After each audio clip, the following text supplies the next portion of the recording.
Bonjour à tous et bienvenue à une autre émission d'Objectif. Aujourd'hui, je reçois M. Jimmy Saint-Hilaire de l'Espace Entrepreneuriat, région de Thetford.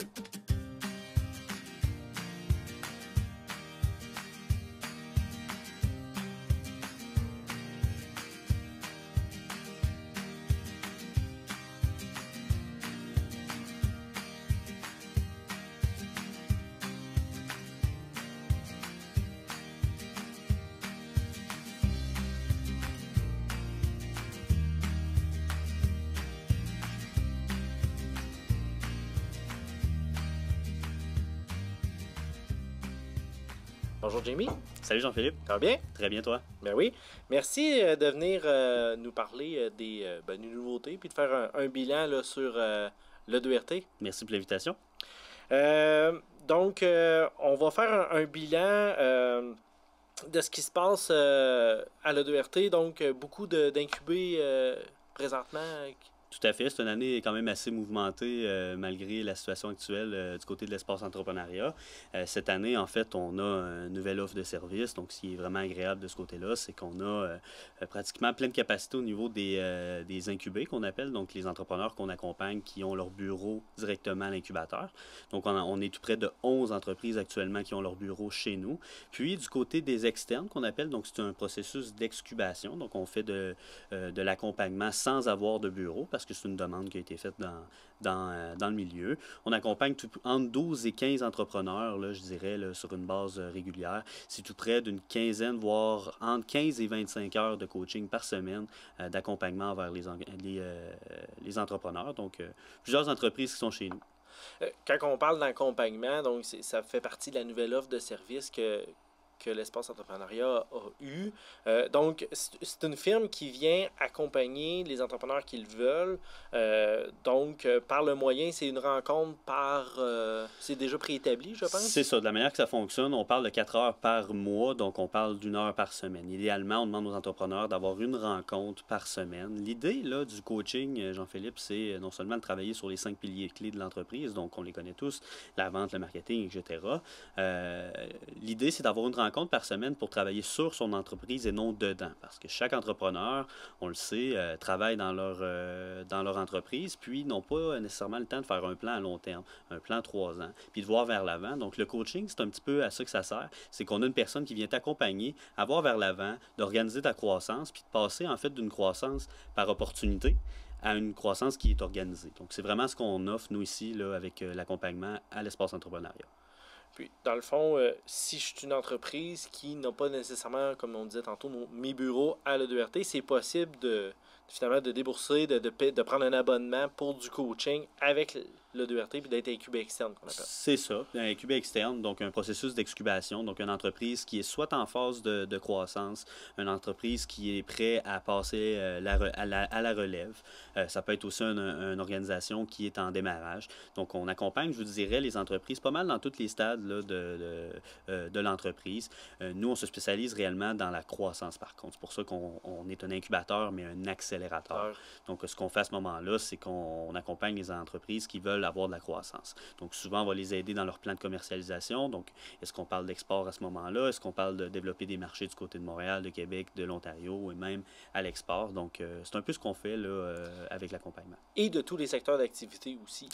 Tous les secteurs d'activité, parce que nous, en fait, ce qu'on fait, on ne se spécialise pas dans un secteur particulier, on accompagne l'entrepreneur. Parce qu'on le sait, les entrepreneurs, souvent, peuvent être un très, très bon technicien. Prenons l'exemple d'un architecte qui est un bon architecte, mais du côté entrepreneurial, on l'a un petit peu moins. Donc, tout ce qui est question de RH, engager des gens, ou encore quand on parle de monter un budget, d'un plan 3 ans, d'avoir une deuxième succursale, d'embaucher des gens, une convention d'actionnaires. Donc, on touche vraiment à plusieurs choses. On peut donner un coup de main sur un vaste éventail quand même de problématiques qu'on peut voir là, quand on est en affaires. Puis, tantôt, on va parler un peu des retombées dans la région, puis ça fait partie aussi des choses que dans le fond, l'entrepreneur reçoit, puis qui finalement revient comme une retombée, non seulement, oui, pour son entreprise, mais pour la région au grand complet. Je pense que le meilleur exemple, d'ailleurs, c'est les premiers incubés qui sont arrivés chez nous. Quand on pense à Tactique Média, qui ont eu une belle croissance, ou encore les prétentieux qui sont rendus avec un bureau du côté de Lévis, du côté de Brossard. On a des belles entreprises, en fait, qui sont devenues un petit peu des fleurons chez nous. Puis, on les a accompagnés de A à Z. On a notre 5e anniversaire, mais évidemment, il y a des entreprises qui sont rendues à leur 5e anniversaire, qui ont débuté avec nous. Donc, c'est vraiment le fun de voir ces entreprises-là fleurir puis continuer de grandir. Parlons-en, il y a eu un lancement qui a été fait au courant de l'année 2020 pour justement souligner, fêter ce 5e anniversaire-là de l'espace. C'est une fierté là, d'avoir perduré 5 ans puis d'avoir su faire grandir cette organisation-là. Je pense que c'est une fierté, oui, d'avoir perduré 5 ans, mais c'est une fierté d'avoir ça ici en région.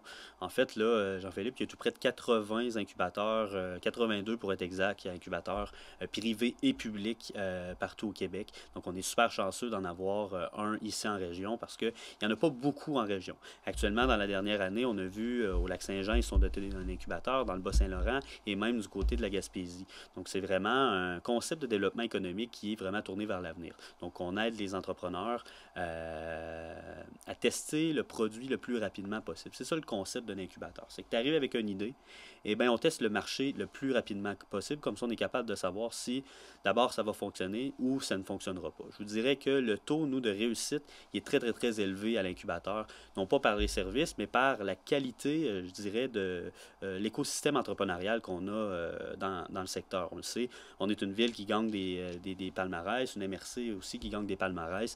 Les entrepreneurs chez nous sont bons, sont bien entourés, puis ont des bons services sur le territoire, là, que ce soit le 2RT ou les autres organisations là, partout. Oui, exact. Là. Donc, finalement, c'est une grande chaîne qui accompagne, qui soutient l'entrepreneuriat, là, qui passe évidemment par le 2RT. Là, mais... C'est ça. L'entrepreneur arrive, il peut trouver du financement très rapidement, il peut trouver de l'accompagnement chez nous, la cellule de mentorat également. S'il a besoin de soutien aux travailleurs autonomes, même chose, besoin de trouver un local commercial. Donc, on est vraiment bien, bien, bien entouré. On est une place de choix quand même pour entreprendre ici, là, dans la région de Thetford.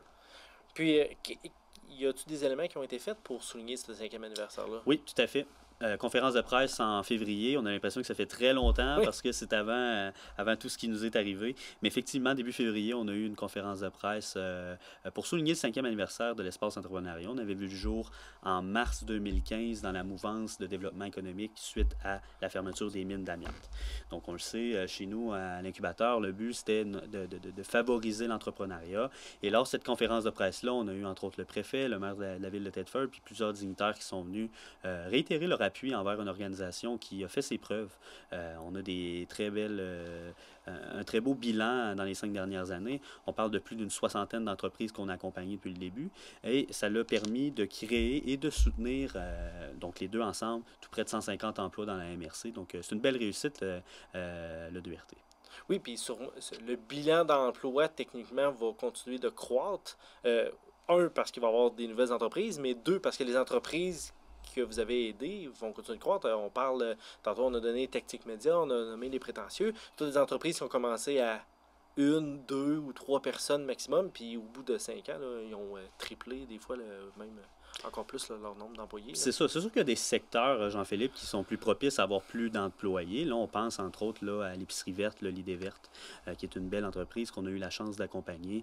Comme par exemple, elle a plusieurs employés. Donc ça, c'est super plaisant de ce côté-là. C'est sûr que quand on tombe dans le service à ce moment-là, bon, souvent on est un petit peu moins, mais c'est vraiment, vraiment, vraiment intéressant de voir ce qui se passe à l'incubateur. Ça bourdonne.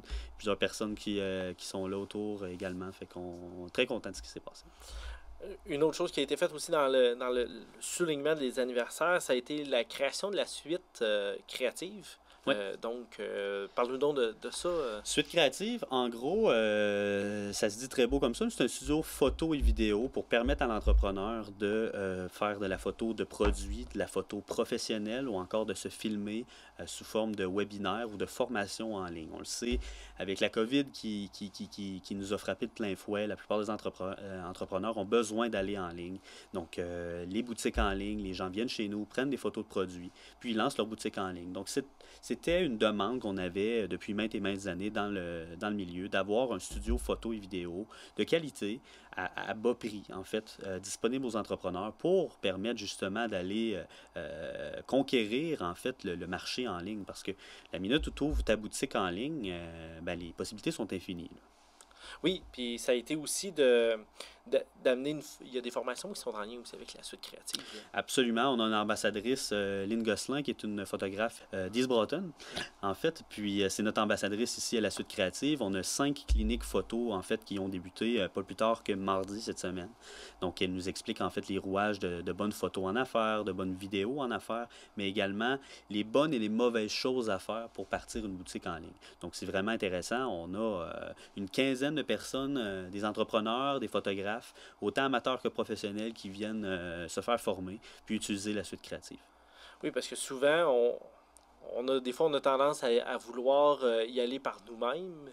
Bon, des fois, c'est correct dans certains moments, mais des fois, d'aller chercher des fois des formations, des fois peu coûteuses, ça va nous permettre d'éviter de faire finalement des erreurs majeures, surtout quand on parle de commerce en ligne, là. Donc, si les gens, exemple, la photo est mal prise, ça peut donner moins envie aux gens d'acheter mon produit, là, dans le cas d'un produit, évidemment, là. C'est ça dans le cas du produit, mais également dans le cas du webinaire, là. En fait, là, si on décide de faire de la formation, donc par exemple un architecte qui veut faire de la formation en ligne, ben, il faut que tu sois bien filmé, il faut que ça soit beau à l'œil, il faut que ça attrape le client. Donc, voilà pourquoi on a la suite créative.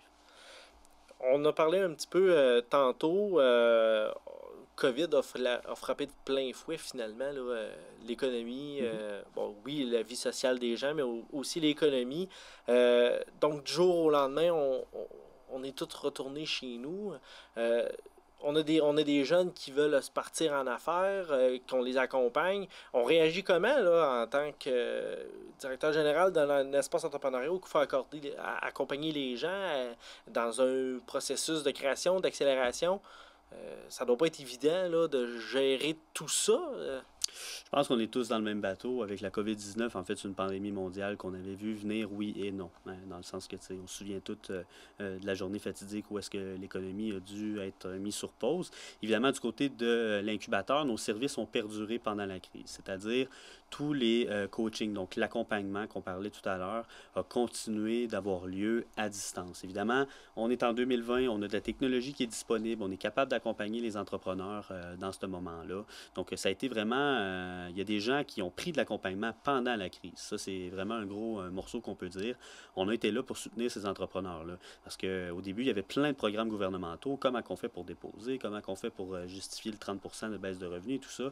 Donc, on a été là pour les accompagner, là. Il y avait beaucoup d'informations qui arrivaient là, des différents paliers gouvernementaux, des mesures sanitaires, de la santé publique. Ça a été de démêler ça finalement, parce que même nous là, qui accompagnons des entreprises, on était mêlés parce que ça changeait souvent. Là, pas, je dirais pas tous les jours, mais des fois même 2 fois dans la même journée, ça pouvait changer. Là, c'était tout qu'un casse-tête. C'est pour ça que, dans le doute, faites-vous accompagner. En fait, là, je pense qu'il y a eu une belle mobilisation par les acteurs du milieu là, à se passer l'information, s'assurer que tous les programmes qui étaient mis en place, que ce soit pour du financement ou encore de l'accompagnement, ont été vraiment communiqués à la population de façon, je dirais, très rapide. Il y a eu une cellule de crise également qui a été mise sur pied. Donc, la réponse a été très positive du côté du milieu. Puis, du côté de l'incubateur, nous, on a dû fermer nos portes pendant 6 semaines. Évidemment, les entrepreneurs qui ont un bureau, ils ont pu continuer d'y aller. On est réouvert maintenant avec toutes les mesures sanitaires. Les choses se passent bien. On a eu quand même une petite peur, entre autres, que certaines entreprises viennent qu'à quitter. Et non, au contraire, en fait, ils se sont rendus compte avec le télétravail que ça fait du bien d'avoir une place d'affaires puis d'avoir un bureau là, à l'extérieur de ton sous-sol chez vous. Là. Pour séparer finalement la vie... Oui, exact. Vous aviez un calendrier assez garni en termes d'événements physiques. Ça s'est transposé un peu en mode virtuel. On a dû s'adapter. En fait, la COVID-19, c'est une question d'adaptation. Nous, chez nous, on a toujours eu un calendrier d'événements très dynamique, puis qui était surtout en mode présentiel. Évidemment, un incubateur, on doit avoir des gens qui viennent à l'incubateur, parce que le principe de l'incubateur, c'est du réseautage, c'est de croiser des gens. Puis, c'est vraiment ça qui est très positif. Donc là, on a dû s'adapter, ça s'est fait en ligne. Puis, justement, là, on va le voir là, à l'automne, on aura des des conférences. Notre conférence annuelle, justement, l'année prochaine également, début février, sera 100% en ligne. Donc, on fait le virage, comme on dit, puis ça va permettre d'aller vers plus d'entrepreneurs, parce que c'est pas tout le monde qui, dans un rayon de 30 km, avait le temps de venir à un dîner-conférence. Donc, on est bien conscient de ça. Donc, ça a eu du positif pour nous, là, niveau événement, là. Oui, parce qu'on a quand même une réalité géographique. Quand on parle de la MRC des Appalaches, mais le 2RT a espoir d'aller plus loin que ça finalement. Mais si on veut aller rejoindre un maximum, le virtuel en même temps devient une solution Ah ouais, absolument. après. Je dirais absolument. Puis en fait, on a même un objectif, nous, cette année, puis en 2021, d'aller un petit peu plus loin du côté de Chaudière-Appalaches. J'ai fait une présentation pas plus tard que la semaine dernière à toutes les CLD, les MRC et les organisations de développement économique en Chaudière-Appalaches pour leur montrer, écoutez, voici les services qu'on donne. Ils ont trouvé ça très innovant. Puis on a déjà des candidats entreprises qui nous ont été envoyés à savoir, hey, nous, on serait intéressés à avoir de l'accompagnement. Donc ça, c'est super intéressant. C'est de voir en fait que même s'il n'y a pas le physique, évidemment, le contact humain, on en discutait juste avant l'entrevue, c'est super important, mais on est capable de le faire quand même à distance, d'accompagner les gens dans le moment, en fait, qui est le plus crucial, là, avec une crise de cette ampleur, là. Parlant d'accompagnement, le 2RT a créé une clinique pour gestionnaires dans le but, justement, de discuter de comment rebondir en temps de crise, comment s'adapter. On parlait aussi beaucoup d'agilité organisationnelle. Ouais. Ça a été un beau succès finalement pour une dizaine d'entreprises de la région. Beau succès, en fait, la clinique pour gestionnaire, clinique pour PME, en fait, là, qui a été lancée, c'est quoi, OK, au mois d'avril, je dirais fin avril, début mai. On a 10 entreprises du territoire, un petit peu partout éparpillées dans la MRC des Appalaches, qui se sont inscrits pour avoir 6 formations sur plusieurs sujets clés, entre autres, on parlait d'agilité organisationnelle, comment recentrer ton offre de service au temps de la pandémie, comment repartir tes opérations également, parce que plusieurs personnes se sont retrouvées au même stade, là, fin mars. On doit mettre tout le monde à pied, ensuite il faut les rembaucher, il faut justifier ce travail-là. Qu'en est-il de la chaîne d'approvisionnement également? Donc, ça a été quand même un bon casse-tête, mais on était super content de lancer cette clinique-là. D'ailleurs, ça n'aurait pas pu être possible sans l'aide de la SADC et de la SDE, qui sont deux autres organisations de développement économique. Donc, on a lancé ça là, en partenariat. Puis, 10 entreprises ont eu beaucoup, je dirais, beaucoup d'informations, mais ce qui était plaisant aussi avec ça, c'est qu'ils ont eu droit à 4 heures d'accompagnement pour les aider justement à retomber sur ses pieds, là. Oui, donc en lien avec la formation qu'ils avaient vue, donc pouvoir appliquer un peu les notions qui avaient été vues. C'est ça, c'est toujours dans une optique de cristalliser les acquis, effectivement. Si on parle un peu d'avenir pour le 2RT, donc c'est quoi les projets qui s'en viennent là, à le 2RT? L'espace entrepreneuriat, je dirais l'avenir, là, c'est 5 autres belles années, en fait, d'accompagnement pour les entreprises, évidemment. On l'a dit tout à l'heure, on va avoir de l'accompagnement partout en Chaudière-Appalaches, puisqu'on est rendu à distance. Le next step, comme on dit pour l'espace entrepreneuriat région de Thetford, c'est d'aller plus loin que la région de Thetford. En fait, plus on accompagnera des entreprises en Chaudière-Appalaches, plus on aura des belles retombées dans notre région, parce qu'on ne sait jamais jusqu'à quel point une entreprise peut venir s'établir ici, parce qu'on lui a donné de l'accompagnement à distance. Donc, ça fait partie du plan stratégique de l'espace entrepreneuriat là, pour les 5 prochaines années. On parlait aussi de développer un créneau. Oui. L'importance pour un incubateur d'avoir un créneau, ça vient jouer dans les... C'est très important. Pourquoi c'est très important? On l'a dit au début de l'entrevue, c'est 82 incubateurs qu'on a sur le territoire au Québec. Là-dessus, il y en a plus de 60 qui ont un créneau spécifique. Je te prends exemple, du côté de la Pocatière, on est dans l'agroalimentaire. Du côté de Québec, à ce moment-là, on est dans le jeu vidéo. Donc, c'est des spécialités propres à certains secteurs où est-ce que l'incubateur devient un spécialisé pour aider des entreprises de type start-up, donc 0-5 ans, dans ces domaines-là. Du côté de le 2RT, ça fait 1 an que les discussions sont entamées de chercher un créneau spécifique. Cependant, le défi de ce côté-là, c'est que faut trouver un créneau qui est propre à la région. On le sait sur le territoire, on a plusieurs entreprises qui sont dans le secteur de la construction, par exemple, et puis nous, notre créneau, c'est vers l'éco-responsabilité.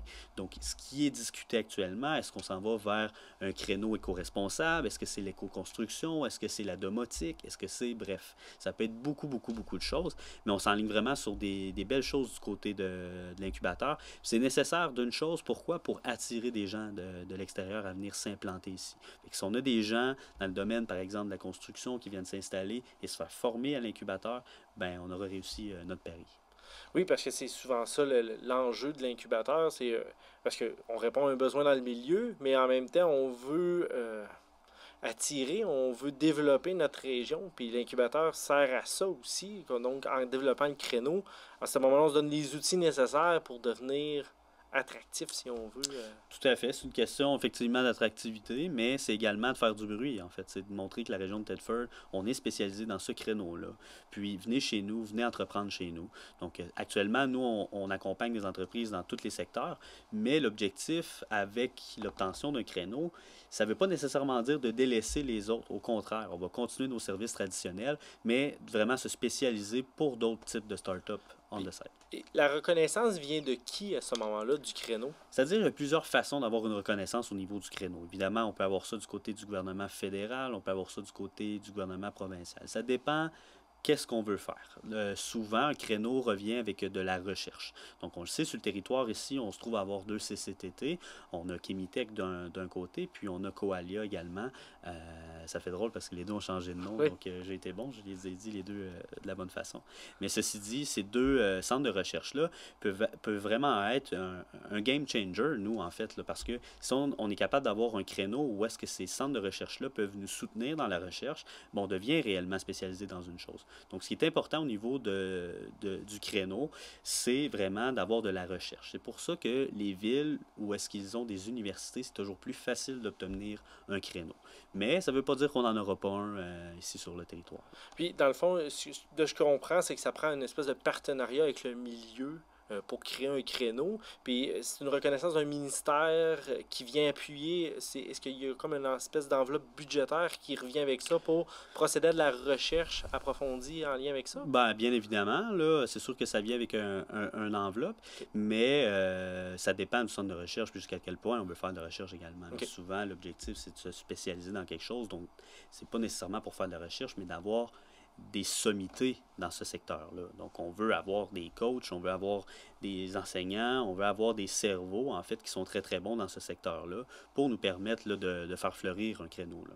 Pour que finalement, pour en revenir au début, quand on parlait d'attraction, donc si je suis une entreprise qui m'intéresse à l'éco-responsabilité, par exemple, je suis en Montérégie, je tape ça sur Internet, je vois Espace entrepreneuriat Région de Thetford, créneau éco-responsable, donc je vais vouloir venir ici ou maintenant en mode virtuel. Donc, mais je vais être capable de me faire accompagner par les meilleurs, d'être reconnu comme étant le meilleur sur le marché. Donc, de pouvoir, on parlait toujours d'avoir un rayonnement plus grand que MRC des Appalaches. Donc, comme ça, pour être capable de l'atteindre. Puis pourquoi l'éco-responsabilité? C'est parce qu'aujourd'hui, quand tu te lances en affaires, tu n'as quasiment pas le choix, en fait, d'aller là-dedans. Parce que ta clientèle s'attend à ce que tu fasses des choix plus éco-responsables. On est très avantageux, d'ailleurs, sur le territoire au Québec, puisque notre électricité, elle est verte, et beaucoup plus verte qu'ailleurs. Donc, on part avec une longueur d'avance. C'est pour ça que c'est un créneau qui est très, très porteur. Parce que demain matin, on se part une business, toi puis moi, Jean-Philippe, puis si on a un STEM qui dit vraiment une attestation qu'on est une entreprise verte, c'est sûr et certain qu'on va avoir de la clientèle en lien avec ça, puis ça devient un peu un marketing vert. Là. Ça te permet vraiment de conquérir plusieurs marchés. Là. Ou d'aller en conquérir des nouveaux. Tout à fait. Jimmy, il nous reste quelques petites minutes. On t'en a parlé un peu tantôt pour l'avenir de l'E2RT. Finalement, on souhaite de développer un nouveau créneau. C'est vraiment ça le prochain projet. Je pense que le créneau, c'est certes pour le 2RT, mais aussi pour la région. Je pense que demain matin, si on était capable de se doter d'un créneau, on dit pas aux entreprises qui ne sont pas dans le créneau de ne pas être là, au contraire.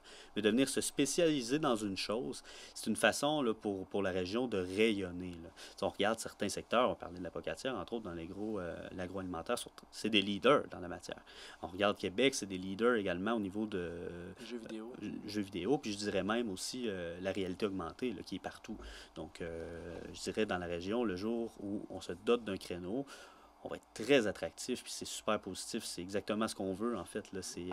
Ça serait, en fait, là, je dirais, la cerise sur le sundae pour ce qu'on a débuté en développement économique suite à la fermeture des mines d'amont. Sur ça, Jimmy, je te remercie pour le temps passé avec nous pour discuter avec nous de l'espace entrepreneurial. Merci, Jean-Philippe. Merci également d'avoir été des nôtres pour un autre objectif.